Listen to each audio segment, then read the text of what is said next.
को लेकर आपको इस वक्त की बड़ी खबर दें कि बुध को होने वाली कैबिनेट मीटिंग को लेकर कैबिनेट मिनिस्टर जावेद राणा ने कहा है कि कल की मीटिंग में रिजर्वेशन के लिए तश्कील दी गई कमेटी को लेकर भी चर्चा की जाएगी। कैबिनेट मिनिस्टर जावेद राणा ने कहा कि एनसी सरकार सबको बराबर के हुकूक देना चाहती है।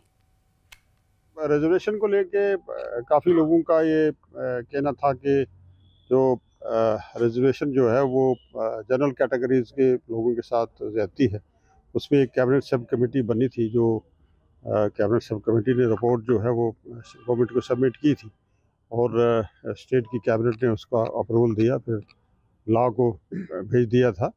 अब देखते हैं इस पे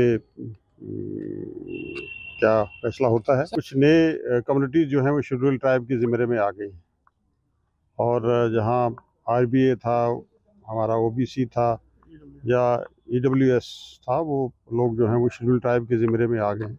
तो इस पर एक डिटेल स्टडी हुई है। इसमें कैबिनेट सब कमेटी ने भी और जितने भी स्टेक होल्डर्स थे उनके साथ मीटिंग करने के बाद एक रिपोर्ट सबमिट की है और एक मैं ये समझूंगा कि एक प्रॉपर और एक बेहतर जो है वो रिकमेंडेशन थी, वो कल सामने आ जाती है और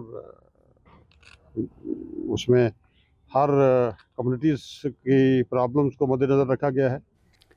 श्रीनगर से खबर है जहां पर पीडीपी सदर महबूबा मुफ्ती ने पार्टी की एक अहम मीटिंग बुलाई है। इस मीटिंग में श्रीनगर से जुड़े मुद्दों पर बातचीत की गई। पार्टी के प्रवक्ता स्पोक्स पर्सन इकबाल तरम्बू ने बताया कि इस मीटिंग में श्रीनगर इलाके से जुड़ी तरक्याती स्कीमात को लेकर चर्चा की गई है। तरम्बू ने कहा कि रूबिया सईद किडनैपिंग केस को लेकर भी पीडीपी का रुख साफ है और कहा कि पार्टी रूबिया सईद और उनके खानदान के लिए इंसाफ मांगती रहेगी।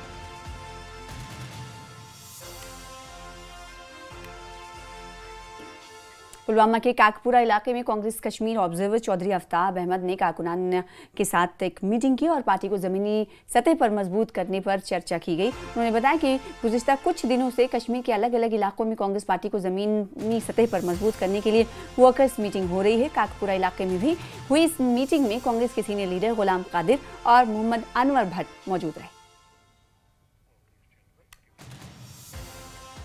भदरवा में एमएलए दिलीप परहार ने डोडा, बावन और भदरवा भेला इलाके के कई गांव का दौरा किया। इसमें चिल्ली, पिंगल, सिनू और दूसरे दूरदराज के गांव शामिल रहे। इस दौरान एमएलए ने लोगों से मुलाकात की और तमाम मसाइल को सुना।